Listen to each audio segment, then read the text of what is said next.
Tropical storm conditions are beginning to affect New England. Good evening, I'm Mike Naso with this Friday evening update on the tropics. Hurricane Lee is fast approaching areas of Nova Scotia and New England with widespread tropical storm and even hurricane wind impacts, to say nothing of the heavy rain potential. Margot is no longer a hurricane, but it should meander out there south of the Azores as a tropical storm for the next few days.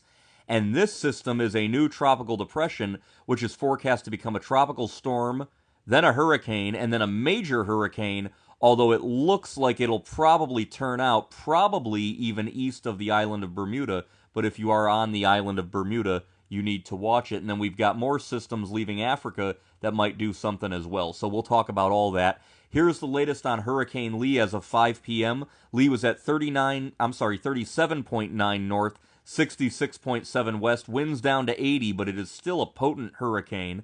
It's moving north at 20 miles per hour, so that is finally some fast motion. It will continue to accelerate here as the ridging weakens and the trough interaction begins, and it will push ashore all this energy in areas there of Nova Scotia by Saturday afternoon, by Sunday afternoon, way up in the Canadian Maritimes, and then we're done with it by Monday, and we will no longer have to deal with Lee. Still a tropical storm warning for Bermuda, as well as all these areas from Rhode Island all the way up to Nova Scotia, and still a hurricane watch in effect there from the border on over through areas of New Brunswick and the Nova Scotia coastline, because it is still a hurricane, and there are hurricane force winds. It should remain a hurricane at least for the next 12 hours or so. Here's the satellite imagery of Hurricane Lee. It has a much more post-tropical cyclone look to it as the winds begin to expand outward away from the center of circulation, which is still down here, headed straight north towards the landfall in Nova Scotia. But the cloud shield goes all the way back into New Jersey and upstate New York into areas there of Canada. Now, I've been watching some of these observations, looking for the wind observations. This area here, this buoy right near Chatham, Massachusetts, is recording wind gusts up to 44 knots. And then this buoy right in the path of the hurricane by George Bank, 50-knot wind gusts falling rapidly with the barometric pressure. All of this about 170 miles east of Hyannisport, and this is headed on up towards the north. So again, a very rough ride here from Long Island Sound, Narragansett Bay, Cape Cod, this whole area being impacted by Hurricane Lee's rough weather. Here in the Gulf of Maine, we're looking at a rapidly falling pressure. Winds not that intense yet, but they will be through time. Here's the radar imagery, and again, it looks like the rain shield is just offshore Nantucket.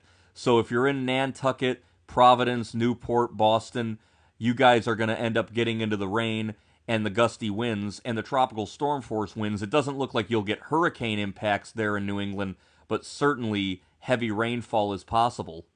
Anywhere from 4 to 6 inches just offshore, but that could spread into Maine and certainly areas there of Nova Scotia and New Brunswick as the hurricane pushes on to the north, and that causes a flood threat, and we do have that slight risk, which is higher than a marginal risk, for flash flooding. So again, streams and estuaries and areas like that are very, very vulnerable.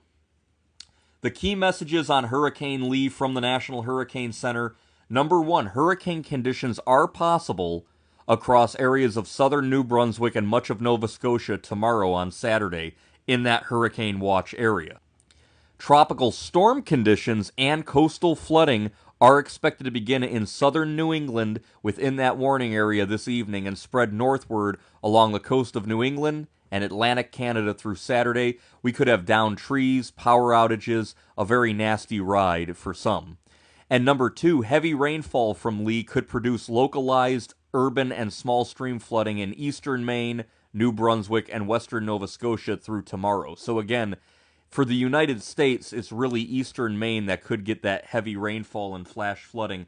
But there is a big push of energy here with this storm as it goes up and out. So we're going to have to deal with it for another day or so.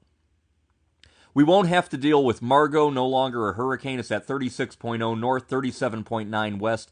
Winds down to 65. It's moving southeast at 3, And the model guidance is suggesting it won't move very far north. It'll kind of meander here, but this is through Tuesday before it becomes post-tropical, so we might have to watch it out there for a little while longer. But again, taking a look at it, it's just spinning there, not bothering anybody, including the Azores as of now.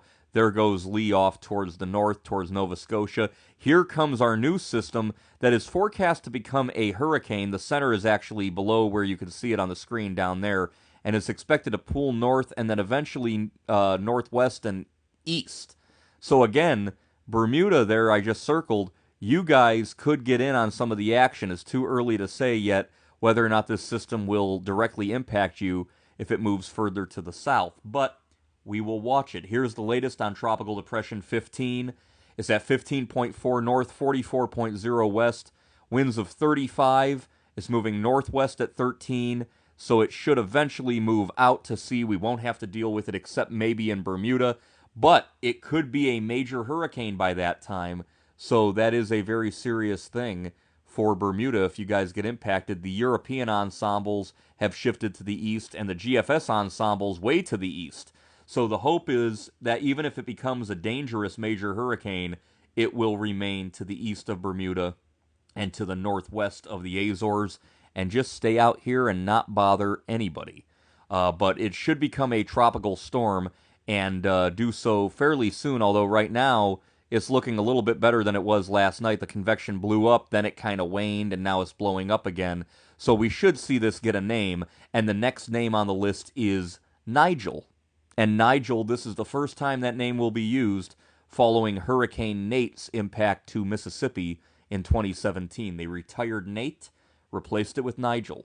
Another good wave here in the areas of the eastern Atlantic. You never know when some of these are going to make it below the radar into the Caribbean, because it's that time of year we start to watch the Caribbean. This big wave is a low chance for development, but it could do something, the Hurricane Center said as it leaves. So quite a busy year off Africa. The great news is almost all of these storms have moved out to sea. We didn't have an impact in Puerto Rico with Hurricane Lee. It could have been a devastating landfall, and the only one that's really had a bad impact on land directly so far has been Hurricane Idalia, the Category 3 impact in the Big Bend area of Florida. Here are the GFS ensembles showing there goes Lee, there goes Margot, here comes Nigel, and then another system developing off of Africa. So after Nigel, the next name is Ophelia. So we'll wait and see if we get Ophelia. But notice here in the Caribbean, watch this around September 25th or so, there's indications of some kind of Western Caribbean activity. And there have been some model runs showing Florida being impacted or Mexico being impacted, something coming out of here. And this is the area we will look to that time of year for hurricane development. Nothing there yet, but watch this area as time goes on. Remember, Idalia came out of that area. That was more of what we'd see in October than in August. Idalia came on up, and then it did its little loop-de-loop and then hit Florida as a major hurricane. So we'll watch, because if this becomes Nigel, we will be waiting for Ophelia and Philippe. So that's the latest on the tropics. Tropical storm conditions beginning to occur for New England and areas of Nova Scotia. Batten down the hatches. It's going to be a gully washer up there as Lee moves on up. I'm Mike Naso with the latest on the tropics, and I will talk to you next time.